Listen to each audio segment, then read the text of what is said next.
Paano mo nga ba mapapaganda yung forma o yung personal style mo?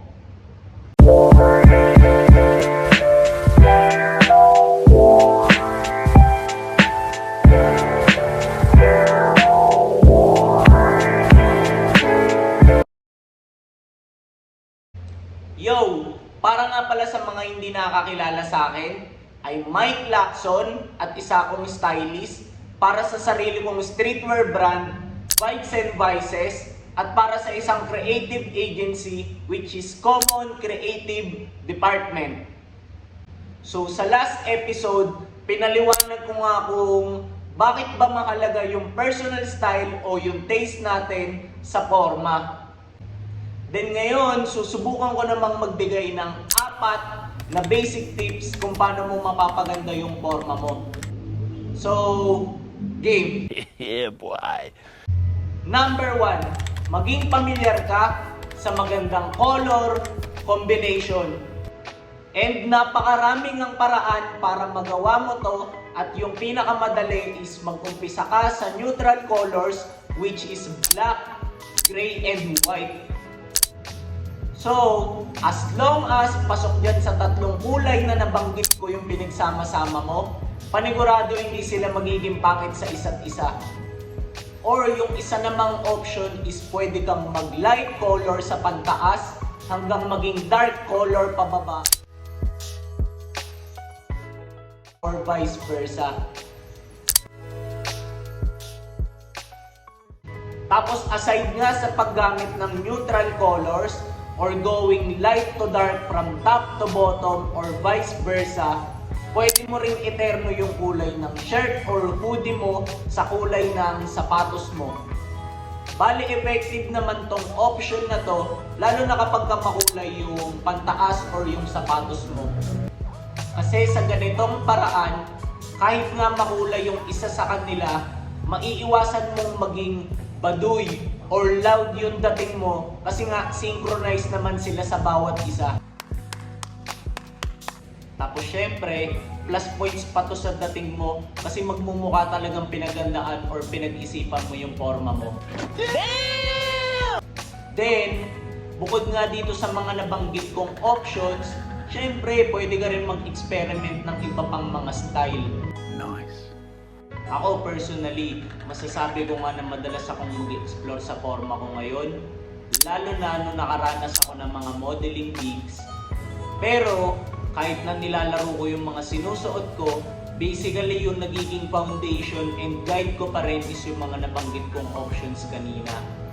And sinisigurado ko pa rin syempre na bagay yung kulay ng mga pinipili ko sa bawat isa. Kaya hihikayatin kita na sige, mag-explore ka lang sa forma mo hanggang mahanap mo talaga yung style na para sa'yo. Number 2, alamin mo yung tamang sukat mo.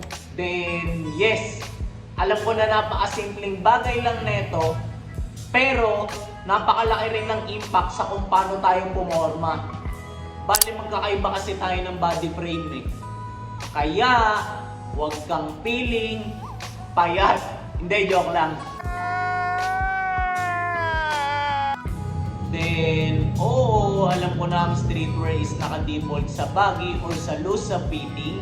Pero hindi ibig sabihin nito na for example, bagay sa isang tao yung napakaluwag na suot is automatic bagay na rin siya sa'yo. Stop it. Get some help. Sa mga nakikita ko, madalas nangyayari to kapag halimbawa, yung isang tao merong nakitang forma sa internet tapos gusto niyang gayahin. Tapos, nung dumating na sa kanya yung items, nagtataka siya kung bakit ang layo nung itsura niya dun sa pinagayahan niya. No! God, please, no! No! Well, ayan lang naman yung isa sa mga nangyayaring problema kapag wala ka man lang idea sa tamang length and the width mo. Pero good news, kasi ang kagandahan naman sa streetwear is hindi ganun kakomplikado yung mga staple pieces niya. Hindi kagaya for example sa formal clothing. Kaya malaman mo lang yung tamang length and width mo pagdating for example sa hoodies, sa jackets, sa pants and shirts. Good to go ka na. Oh my God! Wow!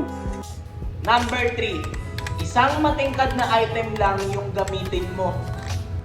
So kahit maging sombrero man yan, shirt, hoodie, pants, short, or sapatos, basta kahit anong makulay na gamit, huwag mo nang samahan ng iba pang makulay na gamit. Bali yung reason nga natin dito isa para maiwasan natin na maging cluttered, disorganized, or makalat tignan yung forma mo.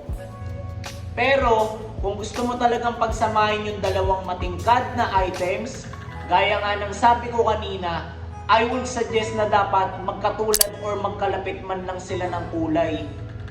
Pero kung hindi, huwag mo na ipilit para mabigyan mo rin ng emphasis yung bawat suot mo and hindi rin sila mag-agawan sa attention. Then, last but not the least, number 4, get inspiration. And yung pinakamadaling paraan naman para magawa mo to is, syempre, dumikit ka rin sa mga taong mahilig din pumorma. Tapos, napakalaking advantage kung yung masasamahan mo is somebody na sa tingin mo palaging pinagtatanungan or kinukonsulta about sa forma. Holy Jesus! What is that? In this way kasi, syempre ang kagandahan is mas mabilis kang matututo kung paano mo nga mapapaganda lalo yung forma mo. Pero kung sa tingin mo na wala kang masasamahan na ganito, I would suggest na kumuha ka na muna ng inspiration sa internet, then might as well as get someone na may background sa modeling, be it from local or international man yan. Tapos mas maganda syempre kung nasa scene na rin siya mismo ng streetwear. At dito na nga natatapos tong episode natin. So see you sa next kong content.